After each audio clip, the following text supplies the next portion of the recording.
Okay, I'm getting ready to put it back together. Went and bought my Timekin bearing and Timekin oil seal, and also I use PB Blaster. This is not a commercial for them, but it is some real good stuff. We use it at where I work at, and I went and bought that from auto place up. It's about like $4 to help take some of this stuff apart. But I'm gonna have to try to get that out now. Try to get the oil seal and the bearing out, and once I do that, I'll start putting everything back together. Okay.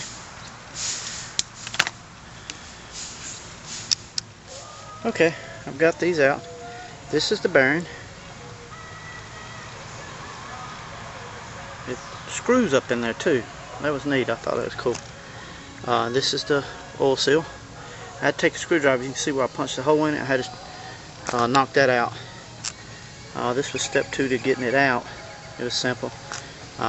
Knocked out the oil seal and then tapped it with a screwdriver there to unscrew it. Now I'm going to put it back together. Okay. Okay. Got the bearing replaced.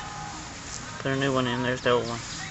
Problem, this oil seal is different from this oil seal. See these little knots? They fit inside of here. This is flat. So I'm going to have to get another oil seal. See what I can do about that. But I can put the bearing in. Okay. Okay, that's the seal. As you can tell. That's the old one. Alright, I just put the new one in. I reckon I should have showed you. Find it.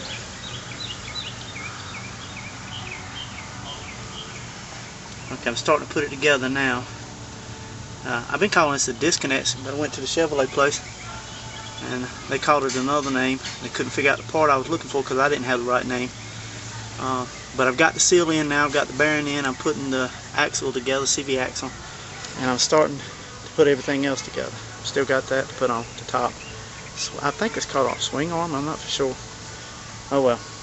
Alright, well, here we go. One thing I wanted to say, when I put my brake caliper on, I just put my brakes in, and I put this in behind the brake caliper and squeeze the cylinder in just slightly, and now it's able to slide down on it. So I'll get that on and we'll go from there. So we're down to a brake caliper now. Okay. Okay, gonna put the top shock bolts on. Got one on, got that one on. Get ready to put that one over there on.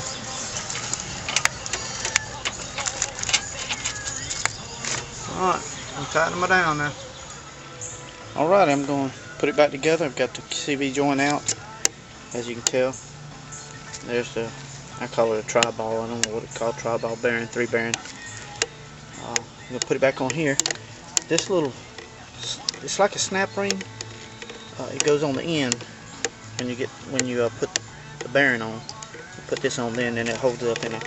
But there's the boot I bought from AutoZone here in Cheraw. I also bought the bearing in there from AutoZone in Cheraw, and I had to buy the seal from Bennett Motor Company here in Cheraw. So here I go. I'm trying to put it back together. Alright, it's together. Got my boot on. All the connectors are connected. All the brake lines are connected. The brake calipers together. The axle nuts on. All I gotta do is put the wheel on, let it down, test drive it, and see what happens.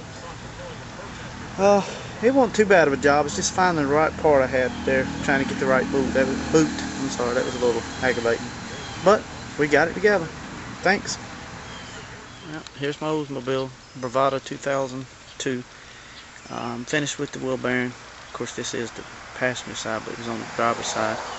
It was not the wheel bearing. I'm sorry. It was not the differential bearing. That's what I changed out, the differential bearing. So we're back to the drawing board. It may be the wheel bearing. We'll go from there. This didn't take too awfully long. 4 hours to take it down, 4 hours to put it back. Probably maybe 3 hours, 2 hours. Fairly easy job. Thank you.